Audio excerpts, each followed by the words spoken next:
boleh. Semua itu adalah panduan hidup yang luar biasa yang harusnya kita syukuri dan kita jaga.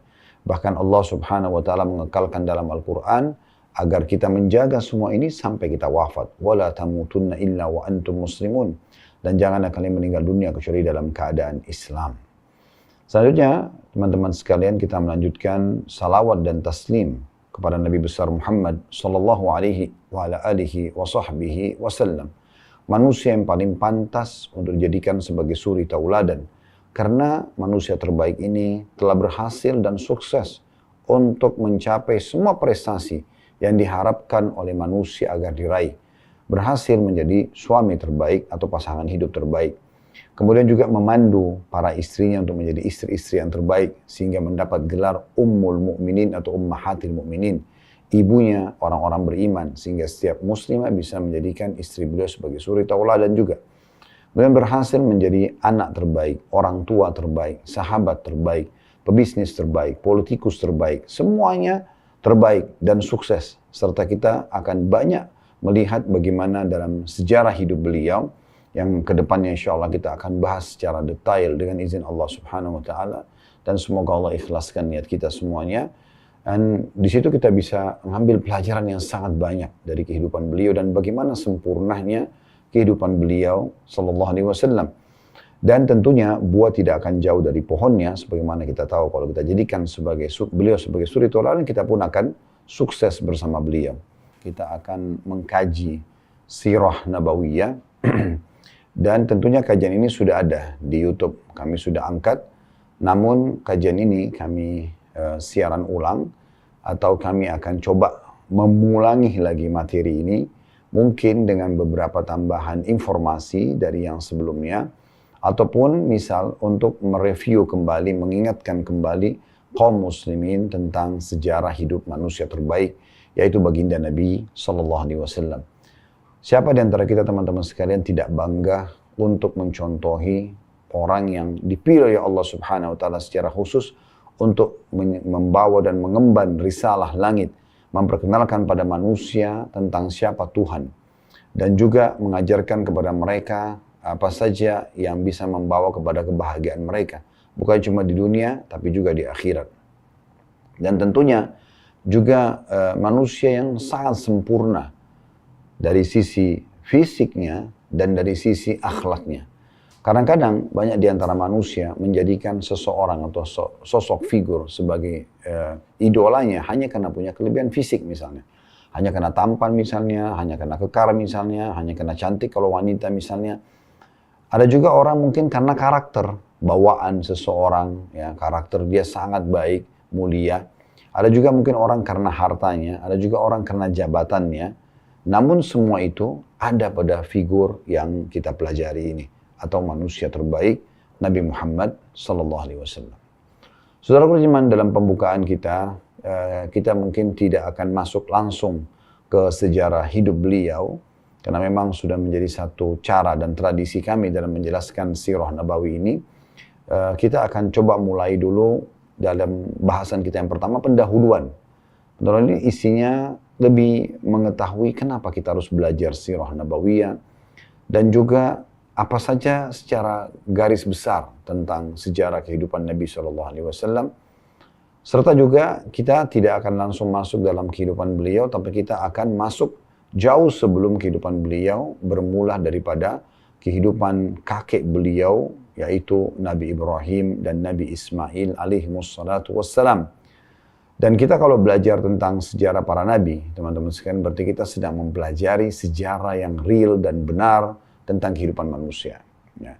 Dan sekarang alhamdulillah hari-hari di mana kami mulai membedah dan juga mengadakan serial Nabi, dimulai dari Nabi Adam alaihissalam. Kita sudah menyelesaikan pada waktu yang lalu di Masjid Nurul Iman di Blok M, alhamdulillah, dengan 2 episode. Jadi satu episode itu kurang lebih mendekati hampir 3 jam. Ya. Dan kita sudah menyelesaikan, dan insya Allah kedepannya kita terus berurut membahas Nabi Idris dan seterusnya sampai kepada Nabi Isa alaihissalam. Sementara Nabi Muhammad SAW sendiri yang paling panjang bahasan tentang sejarah beliau. Baik teman-teman sekalian, Allah Subhanahu wa Ta'ala sebagai pencipta, ini pendahuluan kita ya. Allah Subhanahu wa Ta'ala memang tidak menampakkan zatnya yang mulia. Dan itu tentu dengan hikmahnya. Kenapa dia tidak memperlihatkan dirinya pada kita? Di antaranya kata ulama, karena memang mata kita manusia dibatasi, tidak mampu untuk melihat Allah Subhanahu wa Ta'ala. Jadi sebagaimana mata kita mungkin belum mampu untuk melihat matahari secara langsung, ya, karena mata kita punya keterbatasan, bahkan mungkin kalau kita menatap matahari secara langsung bisa membuat mata kita buta misalnya. Maka itu salah satu sebab, ada hikmah yang Allah Subhanahu wa Ta'ala tahu manusia ini punya batasan. Dari sisi lain, Allah Subhanahu wa Ta'ala memang menjadikan untuk melihat zatnya yang mulia adalah nikmat terbesar di surga. Sebagaimana disebutkan dalam banyak sekali riwayat, di antaranya kata Nabi SAW, bila ahli surga telah masuk ke dalam surga, dan Allah Azza wa Jal, Allah yang maha mulia dan maha tinggi, bertanya kepada ahli surga, dan semoga insya Allah kita termasuk orang-orang yang diajak bicara seperti ini. Allah Subhanahu wa Ta'ala berfirman kepada ahli surga, apakah kalian telah puas dengan apa yang aku berikan? Maka mereka semua serentak mengatakan, tentu saja. Nikmat apalagi yang kami harus pungkiri setelah engkau masukkan kami ke dalam surga dan engkau selamatkan kami dari api neraka. Karena nanti kita kalau ingin masuk ke dalam surga atau akan masuk ke dalam surga, akan melewati neraka. Sebagaimana Allah sebutkan dalam Al-Quran, ma minkum illa wariduha.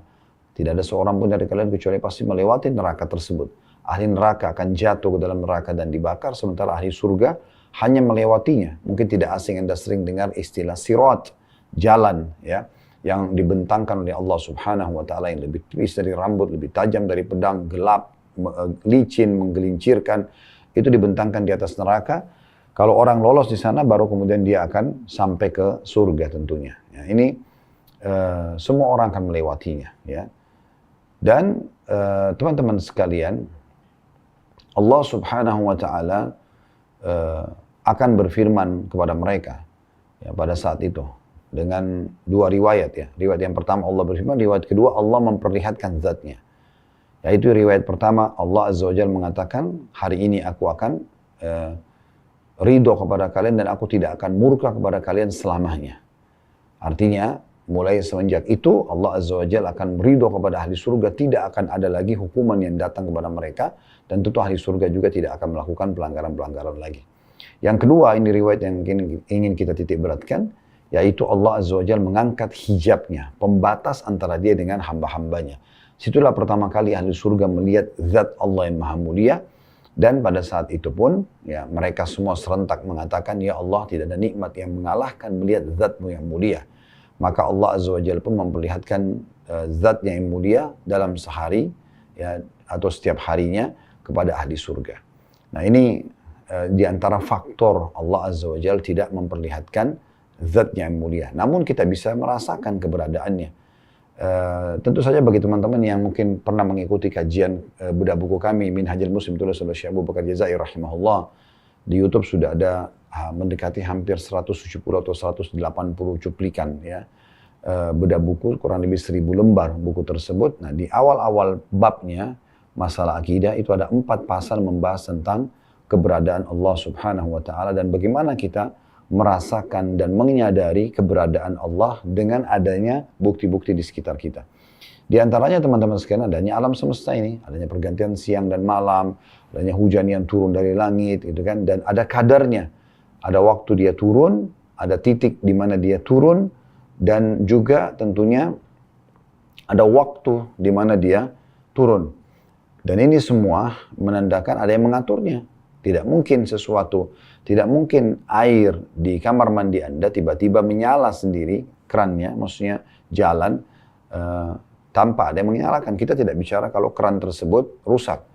Tentu Anda akan heran kalau misalnya air tiba-tiba di kamar mandi Anda jalan tanpa sebab. Nah, begitu juga dengan air hujan yang turun dari langit. Tidak mungkin kalau tidak ada yang mengaturnya. Begitu juga dengan lampu di rumah Anda atau di kamar Anda. Sekarang Anda di rumah masing-masing, misalnya kalau mengikuti acara kita karena kita online, maka tentu saja Anda akan heran kalau melihat tiba-tiba lampu di rumah menyala, tidak ada yang nyalakan. Ya, atau misalnya tiba-tiba di satu ruangan yang tidak ada lampu penerangan, tiba-tiba ada lampu yang menyala. Padahal tadinya tidak ada instalasi listrik di situ, misal contoh. Pasti bagi Anda itu tidak mungkin. Ya, gitu. Bagaimana dengan terbitnya matahari, terang dan gelap ini tanpa Anda meyakini ada penciptanya. Kan gitu. Itu diantara bukti-bukti dan secara rasional diangkat oleh Syekh Abu Bakar Jazair rahimahullah. Gitu kan. Belum lagi diri kita sendiri. Apapun yang ada di sekitar kita. Tumbuh-tumbuhan, hewan-hewan, ya, populasinya, warna, corak, karakter, dan segala macam. Semua itu sangat kaya yang menunjukkan harus ada yang menciptakan itu. Tidak mungkin tidak ada yang menciptakan. Nah ini sebagai seorang muslim kita dikerucutkan dan dipandu ada Tuhan satu, la ilaha illallah. Tidak Tuhan yang berhak disembah kecuali Allah. Dan kita lihat di langit sana, apapun yang dijangkau oleh mata kita atau tidak dijangkau. Di bumi, di atas bumi. Ya, di daratan bumi ini yang bisa dijangkau atau tidak dijangkau oleh mata kita. Dan di kedalaman lautan, kembali kepada kalimat yang mulia itu, la ilaha illallah. La ma'buda bihaqqin illallah. Tidak ada pencipta, tidak ada penguasa, tidak ada pemilik, tidak ada yang menghidupkan, mematikan, yang mengatur. Semua ini kecuali Allah subhanahu wa ta'ala. Nah ini memang dasar akidah. Dan memang mayoritas manusia, kurang lebih populasi manusia 7,5 miliar, 6 miliar lebih itu orang beriman kepada Allah subhanahu wa ta'ala. Walaupun memang ada agama Yahudi, ada agama Nasrani, ada orang Muslim. Sisanya orang yang menyembah berhala, Hindu, Buddha misalnya ya, atau orang ateis itu jumlahnya sangat sedikit. Artinya mayoritas juga manusia selain yang ada di alam semesta ini mengimani tentang keberadaan Allah subhanahu wa ta'ala. Adanya kitab-kitab yang turun dari langit membuktikan adanya Allah subhanahu wa ta'ala. Kita sebagai seorang muslim ada Al-Quran di depan mata kita yang bisa kita baca. Dan sekarang alhamdulillah dengan terjemahannya kita bisa mentadabburi ayat-ayatnya dan kita bisa mempertemukan, ya, korelasikan antara ayat tersebut dengan ada atau alam di sekitar kita. Nah ini semua teman-teman sekalian banyak sekali bukti tentang keberadaan Allah subhanahu wa ta'ala. Dan Allah ya, untuk menyampaikan kepada ciptaannya, makhluknya, manusia dan jin ya, tentang keberadaannya, dia mengutus para nabi dan rasul. Itulah tujuan mereka diutus kepada kita semuanya. Dan tentunya nabi dan rasul ini ada perbedaan dasar. Bapak Ibu sekalian, kalau nabi, seseorang yang Allah utus tidak membawa syariat baru. Tidak ada hukum baru di situ. Dia cuma menyampaikan apa yang disampaikan oleh nabi dan rasul sebelumnya. Kalau rasul, seseorang yang Allah utus membawa syariat baru dan menghapus syariat sebelumnya. Makanya kalau kita tanya teman-teman kita Nasrani, apakah Anda yakin orang Yahudi ini beriman kepada Allah? Pasti mereka akan mengatakan, iya. Tetapi mereka tetap dianggap kafir. Kenapa? Karena tidak melanjutkan keimanan mereka dari Nabi Musa alaihissalam dan risalah Taurat kepada risalah Nabi Isa, keberadaan atau diutusnya Nabi Isa alaihissalam dan keberadaan Injil. Maka estafet ini harus berlanjut. Begitu juga Anda di antara kaum muslimin tentunya, saya dan Anda muslimin yang mengikuti acara ini, maka kita berkeyakinan selain orang Islam adalah orang kafir. Kafir istilah lawan orang beriman ya. Itu karena mereka tidak melanjutkan estafet keimanan mereka dari risalah Nabi Isa dan Nabi Musa kepada Nabi Muhammad SAW. Melanjutkan estafet dari Taurat, Zabur, Injil kepada Al-Quran. Nah ini yang dimaksudkan. Jadi para rasul menghapus. Jadi Nabi Isa dengan datangnya karena dia seorang rasul menghapus risalah Nabi Musa. Tapi wajib tetap diimani keberadaan Musa alaihi salatu wassalam. Begitu juga pada saat Nabi Muhammad SAW datang karena beliau seorang rasul maka menghapus syariat sebelumnya dan tetap diimani tentang keberadaan Nabi dan Rasul sebelumnya. Nah ini salah satu cara yang Allah subhanahu wa ta'ala memperkenalkan dirinya melalui para Nabi dan Rasul. Allah subhanahu wa ta'ala, saudaraku seiman, mengutus kurang lebih 124.000 Nabi. 124.000 Nabi diantaranya 313 Rasul. Tentu ada juga beberapa riwayat menyebutkan 315 Rasul. Ya. Tapi intinya jumlahnya ya adalah 124.000 Nabi diantaranya 313 Rasul. Yang wajib Anda imani ya, dan Anda pelajari sejarahnya itu adalah 25 Nabi dan Rasul. Ini yang disebutkan namanya dalam Al-Quran. Mereka adalah dimulai dari Adam alaihissalam yang pertama, kemudian Idris yang kedua, kemudian Nuh yang ketiga, yang keempat Hud, yang kelima Saleh, yang keenam Ibrahim, yang ketujuh Lut, yang kedelapan Ismail, yang ke-9 adalah Ishak, yang ke-10 Yakub, yang ke-11 Yusuf, yang ke-12 Ayub, yang ke-13 Shu'aib, yang ke-14 Musa, yang ke-15 Harun, yang ke-16 Zulkifli, 17 Daud, 18 Sulaiman, 19 Ilyas, ya, 20 Ilyasa, 21 Yunus, 22 Zakaria, 23 Yahya, 24 Isa, dan 25 Muhammad alaihi wassalatu wassalam. Dan dari 25 Nabi dan Rasul ini, ada 5 Nabi pilihan lagi. Dikenal dengan Ulul Azm, atau ya mereka pemimpin para Nabi-Nabi dari 25 Nabi, atau dari 124.000 Nabi dan Rasul tadi. Mereka adalah Nuh, Ibrahim, Musa, Isa, dan Muhammad alaihi wassalatu wassalam. Nuh, ya, Ibrahim, Musa, Isa, dan Muhammad alaihi wassalatu wassalam. Allah subhanahu wa ta'ala menyebutkan di dalam surah Al-Ahzab, surah nomor 33 ayat 7, wa id akhadna minan nabiyyina mitsaqahum wa minka wa min Nuhin wa Ibrahim wa Musa wa Isa bin Maryam wa akhadna minhum mitsaqan ghalidha.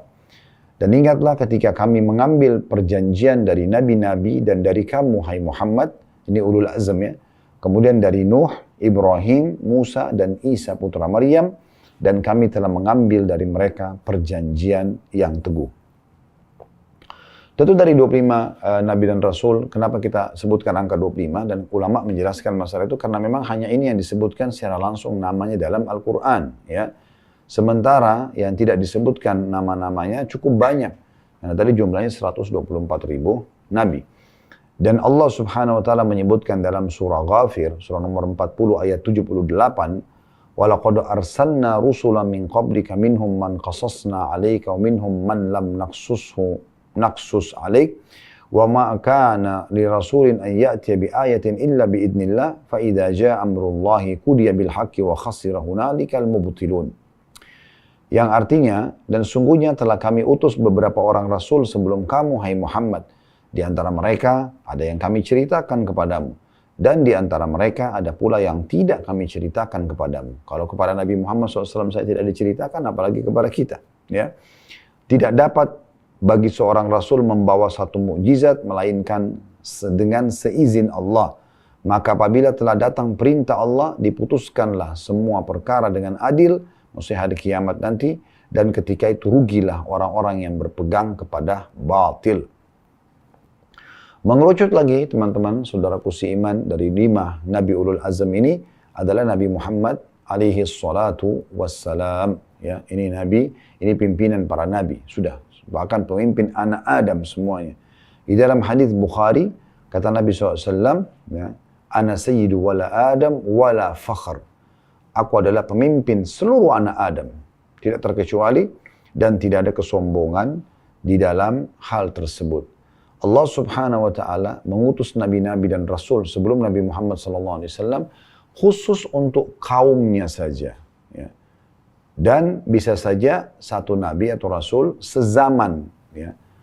Cuma memang mereka beda tempat. Ya. Dan Nabi Muhammad SAW itu justru sendirian. Dan semua nabi-nabi diutus untuk kaumnya, sementara Nabi Muhammad SAW diutus untuk alam semesta ini. Sebagaimana Nabi SAW mengatakan dalam hadis yang sahih, sesungguhnya aku diutus untuk seluruh, ya, atau sesungguhnya nabi-nabi sebelumku diutus untuk kaumnya dan aku diutus untuk seluruh alam semesta.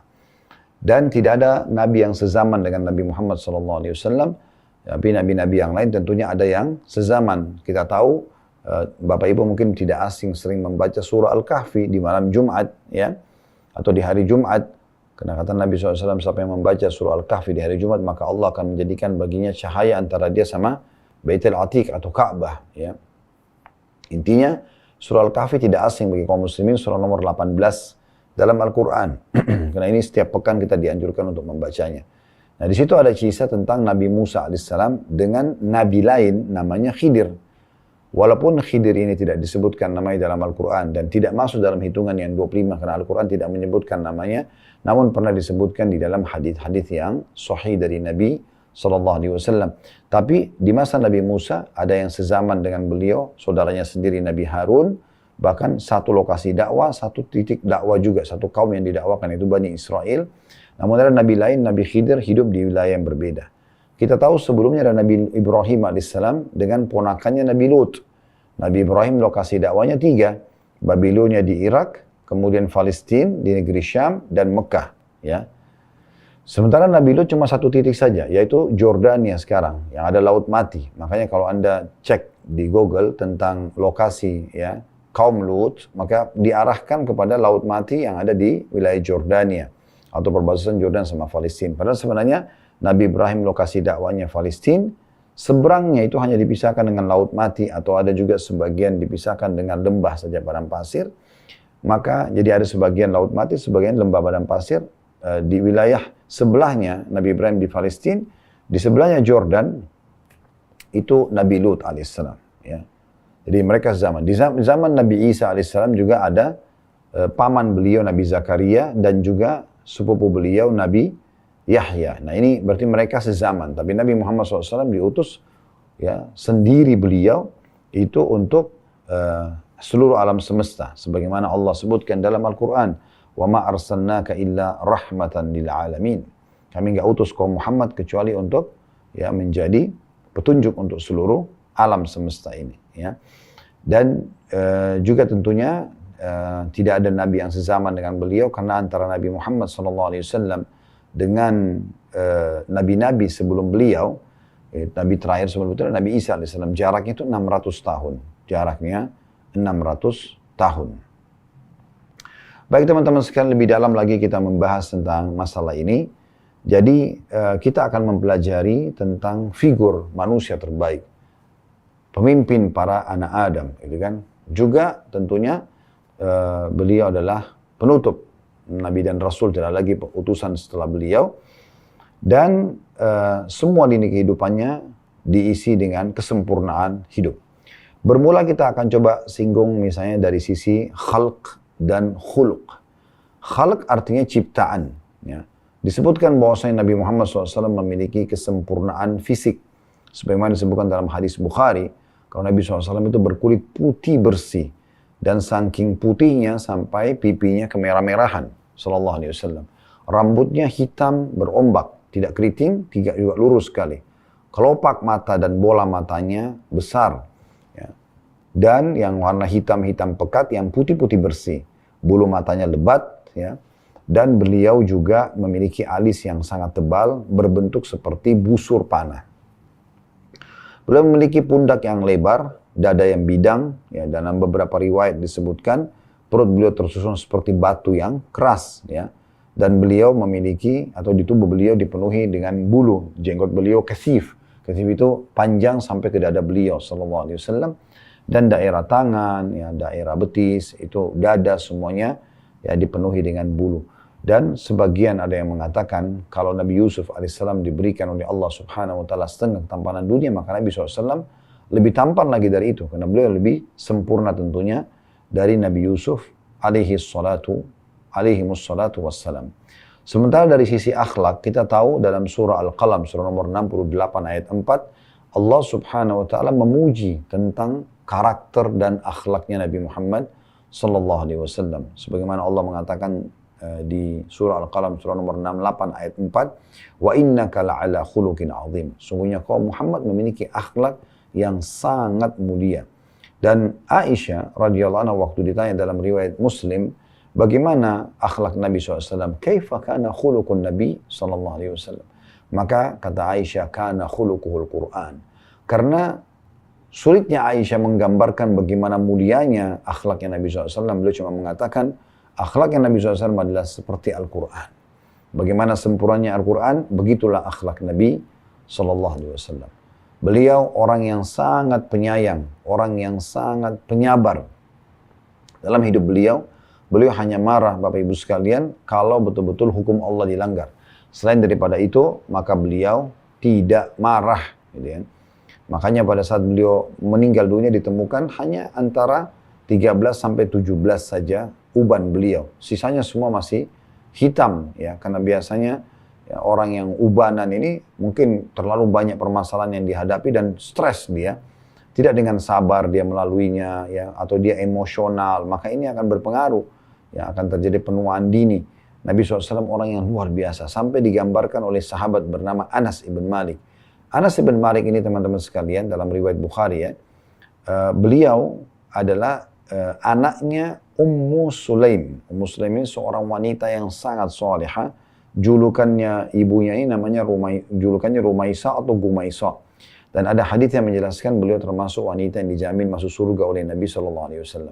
Awal Nabi SAW hijrah di Madinah, maka Ummu Sulaim membawa anaknya, Anas ini, dari suami dia yang pertama, namanya Malik, tapi Malik meninggal dalam keadaan kafir. Dia mengatakan, ya Rasulullah, ini Anas, jadikan pembantu anda di rumah, supaya dia bisa belajar agama dari tangan anda langsung. Maka akhirnya menjadilah Anas 10 tahun pembantu Nabi SAW. Dan Anas ini berkata, saya menjadi pembantu 10 tahun di rumah Nabi SAW, dari umur 9 sampai 19 tahun. Belum pernah sekalipun saya temukan Nabi SAW menghardik atau berkata kasar kepada istrinya dan juga pembantunya. 10 tahun. Dan Anas bin Malik juga mengatakan dalam riwayat lain bahwasanya saya pernah satu kali diutus oleh Nabi SAW untuk membeli hajat beliau di pasar. Dan karena saya masih anak-anak, begitu saya keluar dari rumah beliau, kemudian saya temukan di pelataran di sekitar rumah Nabi SAW itu ada anak-anak yang sebaya dengan aku lagi bermain. Kemudian aku pun lupa hajat Nabi SAW. Tiba-tiba aku dengarkan ada suara dari belakangku mengatakan, ya Unais. Ya Unais ini wahai Anas, ya, dipanggil ya. Tetapi orang Arab itu kalau mau memanggil sayang, biasanya ada satu retorika dalam bahasa Arab dikenal dengan ismu tasghir. Nama itu dikecilkan kalau mau dipakai untuk panggil sayang. Ya, mungkin Anda pernah dengar julukan Aisyah radhiyallahu anha, Nabi SAW memujinya. Dia karena wanita putih dan pipinya kemerah-merahan juga, ya, mirip dengan Nabi SAW. Maka bahasa Arabnya kalau perempuan mau digunakan untuk mu'annath atau perempuan itu hamra. Tapi karena Nabi SAW ingin panggil dengan panggilan sayang, Nabi SAW memanggil dengan Humaira. Ya. Jadi maksudnya wanita yang dipuji oleh Nabi SAW karena memiliki kulit yang kemerah-merahan. Ya, seperti itu ya. Nah, seperti itu. Jadi Nabi SAW memanggil Anas, ya, beliau tidak marah. Padahal ini pembantunya tidak membeli hajatnya, malah pergi main gitu ya. Tapi Nabi SAW sambil senyum mengatakan, wahai Unais, panggilan seakan-akan artinya gini, wahai Anasku sayang gitu ya. Kenapa kau tidak selesaikan dulu hajatku, baru kemudian kau bermain. Jadi ini akhlak yang luar biasa. Ya, akhlak yang luar biasa. Kemudian juga teman-teman sekalian, dalam mempelajari nanti sirah Nabawi ini, ya, tujuan utamanya adalah bagaimana supaya kita menjadikan beliau sebagai suri tauladan. Dan Allah Subhanahu wa Ta'ala mengutus kepada kita dari kalangan manusia agar mudah kita untuk menciplak hidup beliau. Dan Allah berfirman dalam surah Al-Ahzab, surah nomor 33 ayat 21, yang bunyinya, لَقَدْ كَانَ لَكُمْ فِي رَسُولِ اللَّهِ أُسْوَةٌ حَسَنَةٌ لِمَنْ كَانَ يَرْجُ اللَّهَ وَالْيَوْمَ الْآخِرِ وَذَكَرَ اللَّهَ كَثِيرًا. Sesungguhnya telah ada pada diri Rasulullah SAW suri tauladan yang baik bagimu. Contohi, ciplak hidupnya, cara makannya, cara minumnya, cara tidurnya, segala macam, berumah tangga, berbisnis, berpolitik, apa saja ya. Semuanya ya, kita mengikuti beliau sebagai suri tauladan bagi orang yang mau mengharapkan rahmat Allah dan juga akan mendapatkan balasan yang baik di akhirat tentu dengan surga, dan juga dia ingin berzikir kepada Allah dengan zikir yang banyak. Dengan mempelajari sejarah manusia terbaik ini atau Nabi SAW yang dipilih langsung oleh Allah Subhanahu wa Ta'ala, ya, banyak sekali manfaat-manfaat yang akan didapatkan. Nah, sekarang kita coba susun per poin ya, manfaat dari mempelajari sirah Nabawi ini. Apa kira-kira manfaatnya? Karena ibu dan bapak sekalian yang hadir dalam acara kita ini, kalau memahami tujuan dan manfaat apa yang saya dapatkan, maka nanti akan lebih memotivasi untuk ikut dan partisipasi terus mempelajari sampai akhir sejarah kisah yang kita ingin sampaikan, gitu ya. Oleh karena itu teman-teman sekalian, kita butuh mengetahui, Anda kalau mau melakukan satu aktivitas, Anda akan terus semangat untuk meneruskan sampai di garis finishnya. Itu kalau Anda tahu ya apa yang Anda dapatkan di situ, itu sudah umum ya. Oleh karena itu kita perlu menyampaikan apa yang kita dapatkan kalau kita mempelajari sirah Nabawi. Dan umumnya semua ya, amalan ibadah dalam Islam pasti ada janji positif. Biasa kalau dalam ceramah itu dikenal dengan istilah fadilah, keutamaan ya. Jadi saya selalu sarankan jemaah kami di pengajian, Jangan Bapak Ibu kerjakan jenis ibadah apapun, kecuali Anda sudah mencari tahu apa yang Anda dapatkan kalau Anda kerjakan. Misalnya Anda mau sholat malam, Anda punya hak dalam Islam untuk bertanya, ya, kira-kira saya kalau sholat malam dapat apa? Saya kalau sholat duha dapat apa? Saya kalau puasa dapat apa? Semua itu Anda punya hak untuk Anda tanyakan.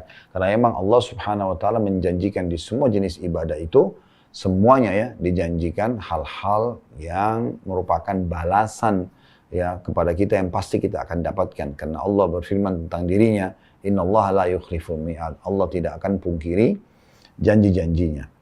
Yang paling pertama tentunya yang bisa kita dapatkan nantinya kalau kita belajar sirah Nabawi adalah kita lebih mengenal ya pribadi beliau. Karena memang kita kalau mau belajar dari seseorang atau menjadikannya sebagai idola, kita harus tahu apa kira-kira ya sejarah hidup orang ini sehingga kita tertarik untuk terus mempelajarinya.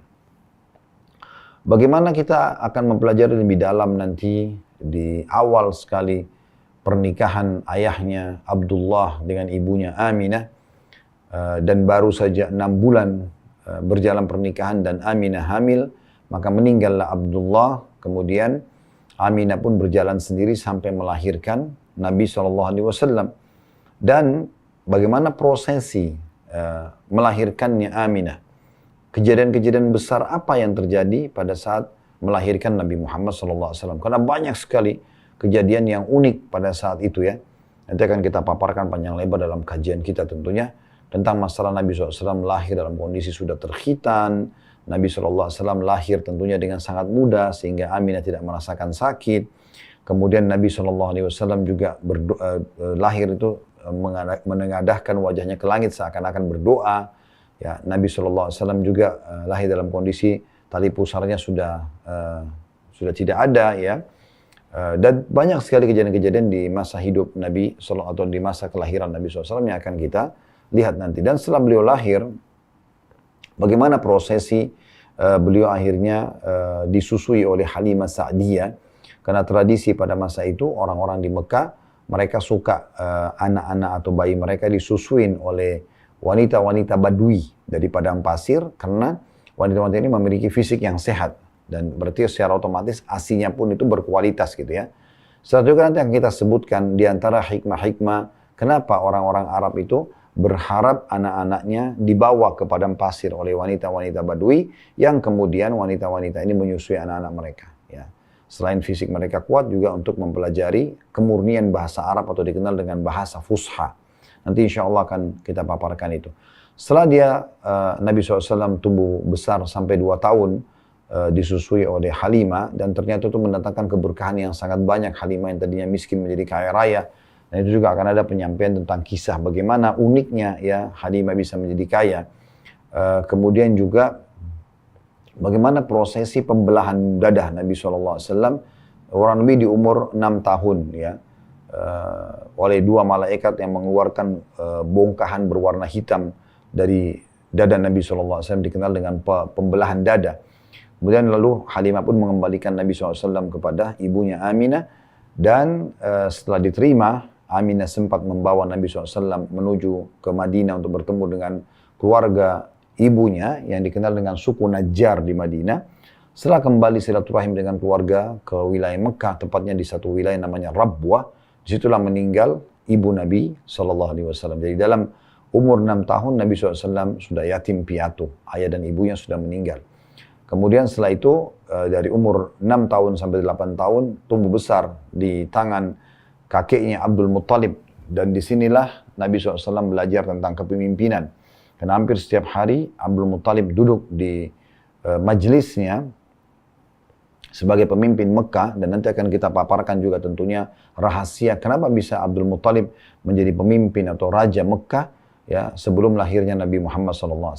Dan akhirnya Abdul Muttalib itu selalu tiap hari duduk dalam satu majelis dan dikelilingi oleh tokoh-tokoh Quraisy, dan dia selalu memecahkan permasalahan-permasalahan mereka. Dan Nabi SAW selalu hadir selama 2 tahun di situ. Kata ahli sejarah tujuannya agar beliau tahu dan mempelajari bagaimana kedepannya memecahkan permasalahan-permasalahan di tengah-tengah masyarakat.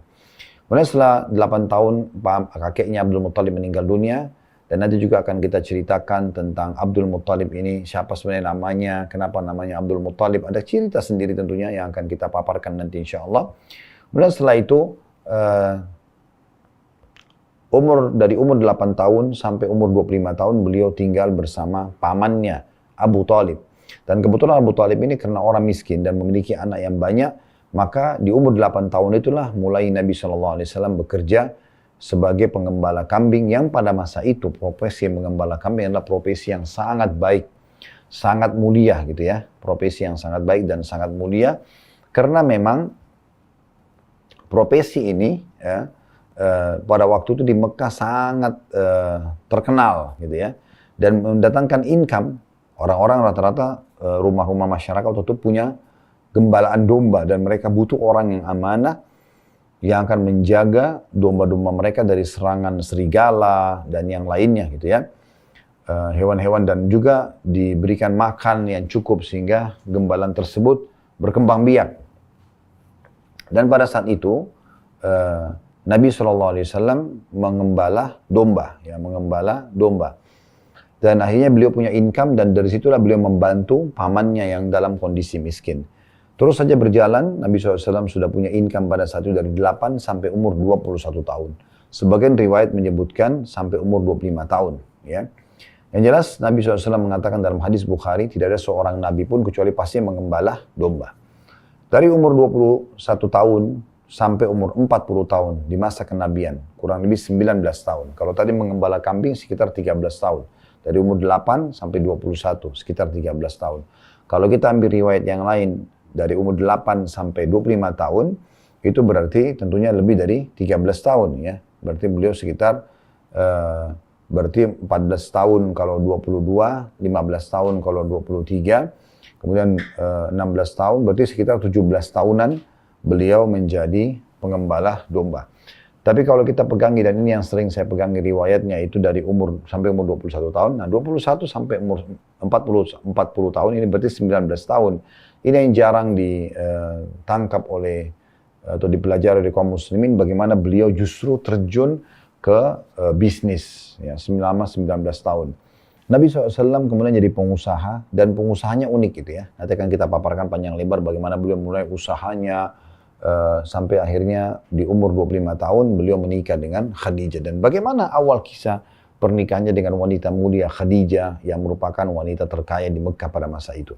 Kemudian setelah menikah, Allah Subhanahu wa taala mengaruniahi Nabi SAW 6 orang anak dari Khadijah yang berumur 40 tahun di masa itu. Waktu Nabi SAW berumur 25 tahun. Dan dari anak-anak ini tentunya ada 6 orang ini, ada 2 laki-laki dari Khadijah ya. Itu Al-Qasim dan Abdullah. Ini semua meninggal waktu masih bayi. Dan ada 4 anak perempuan, Ruqayyah, Ummu Kalthum, Zainab, dan Fatimah. 3 anak perempuan ini dan 2 anak laki-laki tadi meninggal di masa hidup Nabi SAW. Kecuali Fatimah, Fatimah nanti akan meninggal 1 tahun setelah meninggalnya Nabi SAW. Tentu Nabi SAW punya anak 7. 6 dari Khadijah dan 1 dari Maria. Dari Maria, Ibrahim namanya juga meninggal waktu masih bayi. Nabi SAW, teman-teman sekalian, sangat dicintai oleh penduduk Mekah. Bahkan mereka memberikan julukan Al-Amin, ya, orang yang sangat terpercaya. Nanti juga akan kita paparkan panjang lebar. Kenapa beliau diberikan julukan Al-Amin? Apa awal kisahnya? Kenapa bisa keluar julukan ini? Dan bagaimana penduduk Mekah sangat percaya dengan Nabi SAW, dan itu terbukti terutama pada saat terjadinya renovasi besar-besaran Ka'bah. Dan mereka, suku-suku Arab Quraisy pada saat itu di Mekah, mereka bertikai, siapa di antara mereka yang akan meletakkan Hajar Aswad di tempatnya. Hampir saja terjadi pertumpahan darah, dan akhirnya mereka sepakat siapapun yang masuk dari pintu Bani Syaibah, pintu utamanya Mekah, maka dia akan dipilih menjadi hakim. Subhanallah, semua mata menuju ke pintu itu, dan ternyata yang masuk di pintu Nabi Muhammad SAW. Dan serentak penduduk Mekah mengatakan, As-Sadiqul Amin, As-Sadiqul Amin radina. Orang yang jujur dan terpercaya, orang yang jujur dan terpercaya, kami sudah ridho. Maka Nabi SAW pun menjadi penengah setelah hampir saja mereka saling menumpahkan darah. berebut siapa yang meletakkan Hajar Aswad kembali ke tempatnya. Tentu kisah lengkapnya akan kami sampaikan nanti, atau kita akan bahas nanti ke depannya. Ya. Ini tentunya di antara kisah-kisah, dan kemudian Nabi SAW di umur 40 tahun diutus menjadi Nabi. Bagaimana prosesi awal beliau diutus jadi Nabi tentunya ya. Bagaimana kejadian yang sangat dahsyat di Gua Hira, di Jabal Nur. Kemudian juga wahyu di ayat pertama dalam surah Al-Alaq turun itu seperti apa prosesinya. Jibril datang dalam postur aslinya sebagai malaikat. Kemudian Nabi SAW pun akhirnya dinobatkan menjadi Nabi. Nah, nanti kita akan pelajari semua panjang lebar itu tentunya. Ya. Dan Allah Subhanahu Wa Taala memerintahkan kita untuk ya mengimani semua yang berhubungan dengan sejarah hidup beliau. Sampai tentunya beliau jadi Nabi di umur 40 tahun dan beliau tinggal selama 13 tahun di Mekah setelah penobatan jadi Nabi, yaitu dari umur 40 sampai 53 tahun. 10 tahun pertama semua terjadi penolakan yang sangat luar biasa dari penduduk Mekah, gitu kan.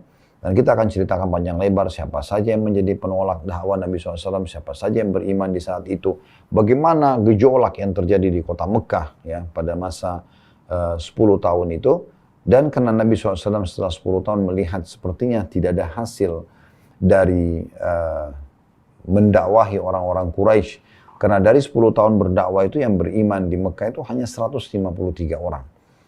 70 orang tinggal bersama Nabi SAW di Mekah dan 83 orang itu menuju ke Ethiopia atau Habasyah, di mana mereka memang di sana menyelamatkan agama mereka. Nanti akan kita ceritakan juga tentang kisah hijrah mereka insya Allah, dan bagaimana terjadi dialog antara Amr bin As, salah satu utusan orang-orang Quraisy yang ingin menjemput 73 sahabat atau 83 sahabat yang hijrah di Ethiopia yang dipimpin oleh Ja'far bin Abi Thalib, sepupu Nabi SAW, kakaknya Ali bin Abi Thalib yang lebih tua 10 tahun dari Ali.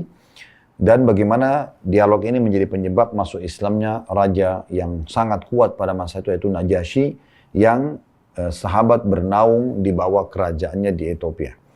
Kemudian tentu teman-teman sekalian, Nabi SAW waktu itu dihibur oleh Allah SWT dengan dua kejadian besar, karena penduduk Mekah menolak dakwah beliau. Di musim haji beliau juga menawarkan agama Islam kepada pemimpin-pemimpin suku yang mau melindungi beliau dan Islam, tapi tidak ada yang menerima.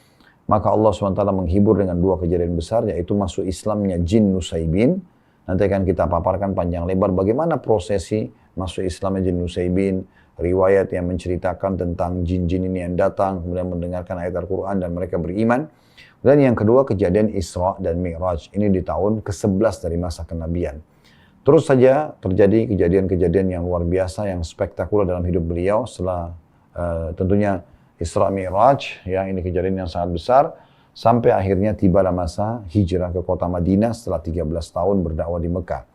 Dan kita akan sebutkan nanti sebab-sebab kenapa beliau hijrah ke Madinah, ya, dan kaum yang nanti disebut dengan Ansar dari suku Aus dan Khazraj bertemu beliau di musim haji, bagaimana prosesi pertemuan dan akhirnya terbukalah pintu untuk hijrah ke kota Madinah. Akhirnya beliau setelah itu menghabiskan 10 tahun masa hidup beliau di kota Madinah, dan disitulah masa turunnya ayat-ayat Al-Quran yang berhubungan dengan ahkam atau hukum-hukum. Jadi diperintahkannya puasa Ramadan, yaitu di fase Madinah, sebelum perang Badr di tahun 2 Hijriah. Kemudian juga jihad, ya hukum jihad juga disyaratkan di Madinah. Kemudian hukum zakat, gitu kan, hukum haji, ya, dan umrah, gitu kan, itu semua hukum-hukum turunnya justru di kota Madinah. Karena di Mekah memang fase turunnya ayat-ayat Makkiyah yang berhubungan dengan masalah tauhid kepada Allah Subhanahu wa taala, mengingatkan tentang kematian, mengingatkan tentang umat-umat sebelum kita, kemudian mengingatkan tentang surga dan neraka agar mereka beriman kepada Allah terlebih dahulu. Nah itu. Dan kita memang diharuskan beriman kepada risalah Nabi Muhammad SAW agar kita mendapatkan petunjuk, ya, sebagaimana, dan mempelajari, tentu salah satu beriman pada risalahnya dan mempelajari sejarah sebagaimana tadi kita berikan gambaran umumnya, ya. Nanti kita akan lebih masuk secara detail. Dan Allah kekalkan dalam Al-Quran nama Nabi Muhammad SAW dikenal dengan surah Muhammad, surah nomor 47 dalam Al-Quran ayat 2, di mana Allah Subhanahu Wa Taala berfirman, ya, walladzina amanu wa amilus salihati wa amanu bima unzila ala Muhammadin wa huwal haqqu min rabbihim kaffara anhum sayi'atihim wa aslaha balahum. Dan orang-orang mukmin dan beramal saleh, orang-orang yang beriman dan beramal saleh dan beriman kepada apa yang diturunkan kepada Muhammad sallallahu alaihi wasallam, dan itulah hak atau kebenaran dari Tuhan mereka, maka Allah akan menghapuskan kesalahan-kesalahan mereka dan juga memperbaiki keadaan mereka. Dan teman-teman sekalian, tentunya itu faedah pertama ya, dan disebutkan juga bagaimana Nabi Muhammad SAW memang diutus untuk segenap alam semesta dalam banyak dalil, diantaranya surah An-Nisa, surah nomor 4 ayat 79. Ya. Wa arsalnaka lin-nasi kaffah, dan kami utus kalian kepada manusia secara keseluruhan. Ya. Dan juga beliau diutus oleh Allah SWT untuk membawa berita gembira kepada orang-orang yang beriman, bahwasanya mereka akan bahagia di dunia, dapat panduan hidup, mereka akan selamat di akhirat, dan juga sebagai pemberi peringatan dan ancaman bagi orang yang kafir. Sebagaimana Allah katakan dalam surah Saba, surah nomor 34 ayat 28. Dan tentu di sini Allah SWT berfirman yang artinya, dan kami tidak mengutus kamu, melainkan kepada umat manusia seluruhnya. Wa ma arsalnaka illa kafatan linnas basyiran wa nadhira, penyampai berita gembira dan juga bagi orang beriman dan peringatan bagi orang-orang yang kafir. Walakinna aktsaran nasi la ya'lamun, tapi sayangnya sebagian manusia atau sebagian besar manusia tidak mau tahu tentang masalah itu.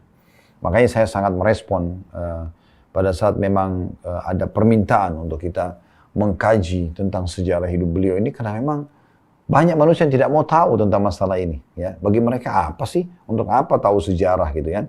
Untuk apa mengetahui dan mempelajari? Sudahlah, cukup kita tahu Nabi Muhammad memang seorang nabi. Padahal sebenarnya dengan mempelajari sejarah beliau banyak sekali manfaat-manfaat yang bisa kita dapatkan gitu ya.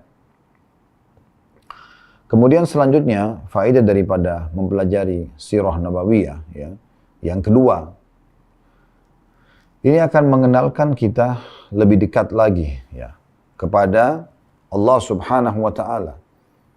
Jadi selain mengenal Nabi SAW dengan panjang lebar tadi, kita juga tidak mungkin mengenal Allah Subhanahu wa taala kecuali ya melalui Nabi Muhammad SAW. Kalau Anda mau mengenal siapa Allah, siapa pencipta alam semesta, siapa yang menggantikan siang dan malam, siapa yang menurunkan hujan dari langit, tidak ada yang bisa mendapatkan atau memberikan pada informasi lengkap kecuali Allah Subhanahu wa taala, kecuali Nabi Muhammad SAW.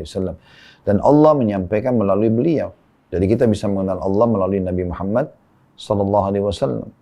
Di antara juga faedah daripada mempelajari sirah nabawi ini, kita jadi mengetahui manusia-manusia pilihan yang ada di sekitar Nabi Muhammad SAW. Itulah para sahabat beliau.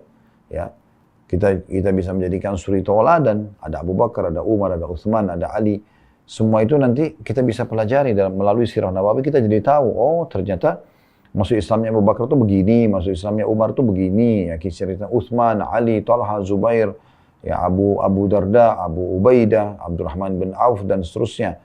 Banyak sekali nama-nama mereka yang biasa kita dengar, kita bisa tahu dari sirah nabawiyah tentang masalah bagaimana masuk Islamnya mereka, bagaimana kiprah mereka, bagaimana mereka istiqamah dan komitmen sampai meninggal di atas keimanan, gitu kan? Dan juga kita pelajari nanti dalam sirah nabawi, ternyata ada juga orang yang masuk Islam di masa Nabi SAW, mereka munafik, pura-pura masuk Islam. Dalam mempelajari sirah, kita jadi tahu siapa orang-orang munafik. Ini bisa kita jadikan sebagai faedah yang keempat ya. Kita akan tahu siapa orang-orang munafik dan siapa orang-orang kafir dalam gambaran ya Islam. Karena Nabi SAW mengajarkan kepada kita siapa yang dicap sebagai orang kafir, siapa yang dicap sebagai orang munafik ya. Allah turunkan surah Al-Kafirun, Allah turunkan surah Al-Munafikun. Ada penjelasan masalah itu. Juga di antara tentunya yang kita bisa dapatkan faedah dari mempelajari sejarah Nabi SAW ya, yaitu kita mengetahui sabab nuzul, sebab turunnya ayat-ayat Al-Quran. Bapak Ibu sekalian, kalau kita belajar Al-Quran dan kita tahu sebab turunnya ayat Al-Quran, maka secara otomatis kita akan lebih faham apa yang sedang Allah inginkan dalam ayat tersebut. Dan semua sabab nuzul Al-Quran itu diambil dari sirah nabawi, semuanya. Karena sirah nabawi nanti Bapak Ibu akan lihat, oh ternyata turunnya surah Ad-Duha lengkap. Itu justru setelah 6 bulan wahyu terputus. Ya. Waktu Nabi SAW turun dari Gua Hira, menerima 5 ayat pertama dalam surah Al-Alaq. Nah setelah itu Nabi SAW ketakutan sekali, karena Jibril datang dalam postur aslinya sebagai malaikat. Di mana Nabi SAW menggambarkan bahwasanya saya menyaksikan Jibril datang dimanapun dimanapun saya arahkan pandangan mata saya di langit, timur, barat, utara, selatan, semuanya dipenuhi oleh badan Jibril. Dalam satu riwayat yang lain, Allah karuniai Jibril 600 ekor sayap, yang kalau satu sayapnya dikebaskan bumi ini, maka akan hancur bumi ini. Dan di situ Nabi SAW sangat ketakutan, makanya beliau pun lari pulang ke rumahnya, dan kemudian istrinya Khadijah menyambutnya. Kemudian Nabi SAW mengatakan, Zammiluni, Zammiluni, selimuti aku, dan ini nanti akan menjadi penyebab turunnya surah Al-Muzammil, sababun nuzulnya ya, karena Nabi SAW waktu itu ketakutan. Kemudian setelah itu Allah SWT putuskan wahyu 6 bulan. Ini semua untuk menghilangkan rasa takut Nabi SAW, dan juga tentunya agar Nabi SAW merindukan, ingin ya untuk menerima atau siap menerima wahyu. Terbukti selama 6 bulan itu Nabi SAW selalu keluar ke padang pasir, kemudian menengadahkan wajahnya ke langit, berharap ada wahyu lagi turun. Makanya setelah itu Allah turunkan surah Ad-Duha, Bismillahirrahmanirrahim, Wad-Duha, demi waktu pagi, Wal-Laili idza saja, pada waktu malam juga ya. Ma wadda'aka rabbuka wa ma qala, Tuhanmu tidak meninggalkanmu hai Muhammad, yang menyanyiakanmu, walal akhiratu khairun laka minal ula, dan akhirat lebih baik bagimu daripada dunia, wala sawfa yu'tika rabbuka fatarda, Tuhan akan memberikanmu karunia dan engkau akan puas dengan itu. Alam yajidika yatiman fa'awa, bukankah dia telah menemukan kamu dalam kondisi yatim, kemudian dia melindungimu. Wajadaka dhallan fahada, menemukanmu dalam kondisi sesat, tidak mengenal Tuhanmu, tidak kenal agama Islam, lalu kau diberikan petunjuk. Wajadaka ailan fa'agna, mendapatkanmu dalam kondisi miskin, susah, pada saat ibu ayah meninggal, kemudian dia mengayahkanmu. Ya. Sampai akhir surah Ad-Duha. Nah itu turun semua di kejadian setelah 6 bulan terputus wahyu misalnya. Dan mulailah berurut surah-surah Al-Quran itu atau ayat-ayat turun. Nah nanti juga kita akan di sini dapat rahasia yang luar biasa ya. Bagaimana bisa surah Al-Alaq, terutama 5 ayat pertamanya, Iqra' bismi rabbikal ladzi khalaq, khalaqal insana min 'alaq, Iqra' wa rabbukal akram, alladzi 'allama bil qalam, 'allamal insana ma lam ya'lam. Ini yang turun di Jabal Nur atau tepatnya di Gua Hira pada masa itu. Kenapa ini turun di awal-awal dan ada di juz 30. Kenapa justru Al-Fatihah yang turun jauh setelah itu berada di surah nomor 1? Kenapa justru Al-Baqarah turun di surah nomor 2? Dan juga dalam surah Al-Baqarah sendiri, ayat-ayatnya itu sangat variatif. Ya. Dari 280 sekian ayat, tidak semua turun sekaligus. Ya. Ada yang turun pada waktu ini, ada yang turun di beberapa waktu setelahnya. Tapi bagaimana bisa ini menjadi satu surah? Bagaimana bisa ada urutan surah Al-Quran 114 surah itu dari 1 Al-Fatihah, surah nomor 1, surah nomor 2, Al-Baqarah nomor 3, Al-Imran nomor 4, An-Nisa nomor 5, Al-Ma'idah nomor 6, Al-An'am. Begitu seterusnya ya. Al-Anfal, At-Taubah, Yunus, sampai surah An-Nas. Ini semua akan dijawab dalam sirah Nabawi, gitu kan? Karena memang turun ayat-ayat tersebut, ya, dan Nabi SAW itu sesuai dengan kasus yang ada, dan Nabi SAW yang mengatakan, letakkanlah di surah ini di ayat sekian, letakkan di surah ini ayat sekian, dan terjadilah penyusunan tersebut, dan akhirnya tersusunlah Al-Quran seperti yang kita dapati sekarang tentunya, ya. Jadi ini kita dengan mempelajari sirah Nabawi, kita jadi tahu teman-teman sekalian sebab nuzul ayat, sebab turunnya ayat Al-Quran, ya. Dan ini luar biasa ini, ya. Banyak sekali surah-surah Al-Quran, kita jadi tahu sebab apa yang Allah inginkan di situ justru dengan mempelajari sirah Nabawi, ya. Surah Al-Ahzab tentang Ahzab, kelompok pasukan yang datang untuk menyerang Madinah yang dikenal dengan perang Khandaq, surah nomor 33. Di dalamnya juga diceritakan tentang kondisi orang munafik, tentang perang Tabuk. Ini nanti akan kita juga dapati dalam pelajaran sirah Nabawi. Juga termasuk Bapak Ibu sekalian, Anda akan tahu sababul wurud hadis. Kalau tadi sebab turunnya Al-Quran, kalau sekarang kita bahas tentang sababul wurud. Kalau Al-Quran ada namanya sababun nuzul, sebab turunnya ayat-ayat Al-Quran, maka dalam hadis ada namanya sababul wurud. Sebab hadis disebutkannya. Tentu tidak semua ayat Al-Quran ada sebab turunnya. Ada ayat Al-Quran turun tanpa sebab. Hadis juga begitu. Ada hadis yang Nabi sebutkan karena ada kasus terjadi. Ada juga hadis yang Nabi sebutkan memang kena wahyu turun dan Nabi sampaikan kepada umat. Tapi yang kalau ada sebabnya dikenal dengan sababul wurud, sebab hadis disebutkan. Contoh misalnya, Nabi SAW pernah masuk ke dalam sebuah pasar, kemudian beliau melihat ada satu penjual, dan penjual ini menjual gandum. Dia memiliki gandum tumpukan yang kelihatannya bagus, tetapi waktu Nabi SAW masuk dan melihat di bagian dalam susunan gandum itu ternyata basah. Jadi dia mencampur antara yang buruk sama yang basah sama yang kering, ya. Maka Nabi SAW tanya, apa ini? Ya, dia mengatakan, sesungguhnya ini kebasah kena hujan ya Rasulullah. Maka Nabi SAW mengatakan, hendaknya engkau memperlihatkan yang basah ini dan dipisahkan dari yang kering agar manusia melihatnya dan mereka bisa memilih, terserah mau beli yang mana, gitu ya. Lalu Nabi SAW mengatakan dalam hadis yang masyhur, man ghasyana falaysa minna. Siapa yang menipu kami bukan dari golongan kami, bukan dari golongan kami, gitu ya. Ini satu hal yang luar biasa yang bisa kita ambil dari pelajaran sirah nabawi, gitu ya. Dan cukup banyak tentu yang bisa kita ambil. Nah, di antaranya juga yang kita bisa tahu, kita jadi tahu melalui sirah nabawi tentang kemuliaan agama yang Bapak Ibu anutin, agama Islam. Inilah awal sejarah agama Islam yang Anda anut. Nanti akan Anda pelajari tentang sejarah pertama sholat, sejarah pertama zakat, sejarah perintah bakti kepada orang tua, sejarah menjenguk orang sakit, sejarah berjihad, berperang, gitu kan. Kemudian sejarah bab tentang jual beli, transaksi jual beli. Semua kita bisa katakan semua hukum-hukum Islam ini Anda dapatkan dari sirah nabawi. Tapi uniknya dari sirah nabawi ini Bapak Ibu sekalian, Anda dapat secara berurut. Oh, ternyata ini dulu yang turun. Oh, surah ini dulu. Oh, ayat ini dulu. Nah, seperti itulah. Anda akan lebih mengenal tentang agama yang Anda anut ini.